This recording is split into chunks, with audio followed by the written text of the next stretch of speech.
இயேசுவின் மந்தை ஊழியங்கள் வழங்கும் இன்றைய வேத ஆராய்ச்சி வழங்குபவர் சகோதரர் ஜான் பெஸ்லி. ஆண்டவராய் இயேசு கிறிஸ்துவின் ஈடு இணையற்ற நாமத்தினாலே உங்கள் அனைவருக்கும் அன்பான வாழ்த்துக்கள். இந்த நாளுக்கான வேத வசனம் அப்போஸ்தலனாகிய பவுல் ரோமாபுரியாருக்கு எழுதின நிருபம் 8ஆம் அதிகாரம் 18ஆம் வசனம். ஆதலால் இக்காலத்து பாடுகள் இனி நம்மிடத்தில் வெளிப்படும் மகிமைக்கு ஒப்பிடத்தக்கவைகள் அல்லவென்று எண்ணுகிறேன். பவுல் சொல்லுகிறார், இந்த உலகத்திலே நாம் கடந்து செல்கிற இந்த பாடுகளின் பாதை நிலையானது அல்ல. இந்த பாடுகளை விட தேவன் நமக்கு அருளும் மகிமை மேன்மையானது என்று சொல்லுகிறார். ஆம், அருமையான கர்த்தருடைய பிள்ளைகளே, ஆபிரகாமுடைய வாழ்க்கையிலே பார்த்தோம் என்றால் எத்தனை பாடுகளின் பாதையை கடந்து சென்றான். ஆனால் எல்லாவற்றுக்கும் மேலாக தேவன் அவனுக்கு ஒரு மகிமையை கொடுத்தார்.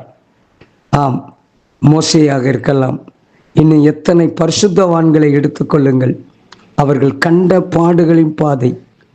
யோபுவனுடைய வாழ்க்கை கண்ணீர் நிறைந்தது, துக்கம் நிறைந்தது, சமாதானம் இழந்தது, எல்லா நட்புகளை இழந்தான், எல்லா உறவுகளை இழந்தான். ஆனால் எல்லாவற்றையும் திரும்ப கொடுத்தார், ரெண்டத்தனையாய் கொடுத்தார். உலக பிரகாரமான ஆசீர்வாதங்கள் அவனுக்கு ரெண்டத்தனையாய் வந்தது. அவன் ஆசீர்வதிக்கப்பட்டான். அருமையான கர்த்தருடைய பிள்ளைகளே, நாம் ஆண்டவருக்காக வாழ்ந்து கொண்டிருக்கிற இந்த உலக வாழ்க்கையிலே நம்மையும் சில பாடுகளின் பாதை நம்மை உரசி செல்லலாம். எவ்வளவு பெரிய பாடுகள் உரசினாலும் நாம் தேவனுக்காக ஓடுகிற ஓட்டத்தின் பாதையை மாற்றிவிடக்கூடாது. நாம் வைத்திருக்கிற நம்பிக்கையை மாற்றிவிடக்கூடாது. நாம் செல்லுகிற சூழ்நிலைகளை மாற்றிவிடக்கூடாது. நாம் தேவனில் வைத்திருக்கிற அன்பில் உறுதியாய் இருக்க வேண்டும்.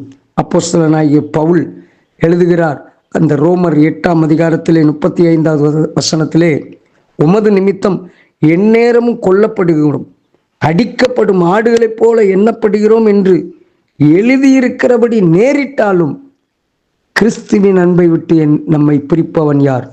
உபத்திரவமோ, வியாகுலமோ, துன்பமோ, பசியோ, நிர்வாணமோ, நாசமோசமோ, பட்டயமோ, இவை எல்லாவற்றிலேயும் நாம் நம்மில் அன்பு கூறுகிறவராலே முற்றும் ஜெயங்கொள்ளுகிறவர்களாயிருக்கிறோமே.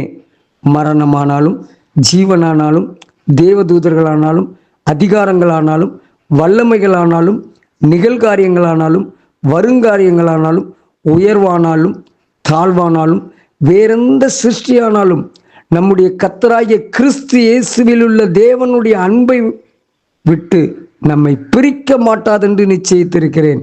பவுல் சொல்கிறார், எத்தனை பிரச்சனைகள் வரட்டுமே, எத்தனை கண்ணீர்கள் வரட்டுமே, இவைகளில் நான் முறுமுறுக்க மாட்டேன்.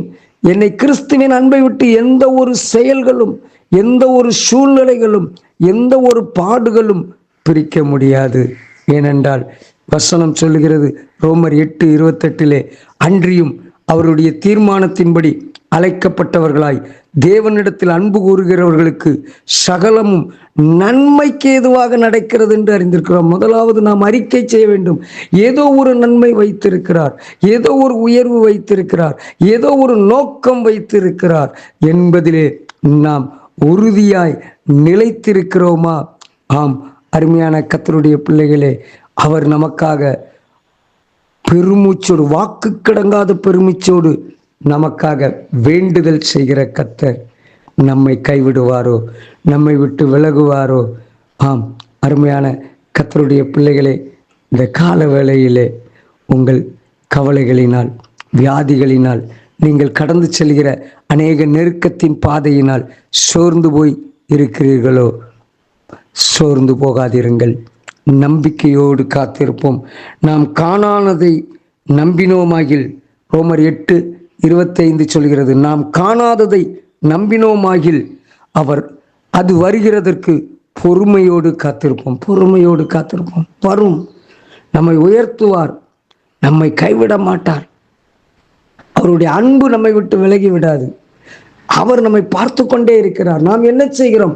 நமக்கு வந்த பிரச்சனைகளில் நாம் என்ன தீர்மானம் எடுக்கிறோம்? என்ன சூழ்நிலைகளை செய்கிறோம். அவர் நம்மை உருவாக்குகிற கர்த்தர், நம்மை பயன்படுத்துகிற கர்த்தர். ஒன்றும் உங்களை சேதப்படுத்தாது என்று சொல்லப்பட்டிருக்கிறது. எதுவும் என்னையும் உங்களையும் சேதப்படுத்த முடியாது. நாம் எல்லா சூழ்நிலையிலும் மாம்சத்துக்குட்பட்டவர்களாய் இல்லாதபடி தேவனுக்குரியவர்களாய் காணப்பட வேண்டும். மாம்சத்துக்குட்பட்டவர்கள் தேவனுக்கு பிரியமாய் இருக்க மாட்டார்கள். மாம்ச சிந்தை மரணம், ஆவியின் சிந்தையோ ஜீவனும் சமாதானமும். நாம் எல்லா நிலையிலும் ஆவியின் சிந்தையோடு கூட நடக்க வேண்டும். மாம்ச சிந்தை உள்ள வந்துவிடக்கூடாது. ஆண்டவரிடத்தில் ஜெபிப்போம். அன்பின் தகப்பனே, இந்த கால வேளையிலே எங்களோடு பேசின இந்த வார்த்தைக்காக, பாடுகள் எங்களை மகிமையில் கொண்டு நிறுத்தும். பாடுகள் எங்களை விழத்தள்ளுவதில்லை. சோர்ந்து போகலாம், ஆனால் எழுந்திருப்போம். கர்த்தர் உங்களை ஆசீர்வதிப்பாராக. God bless you. ஆமேன்.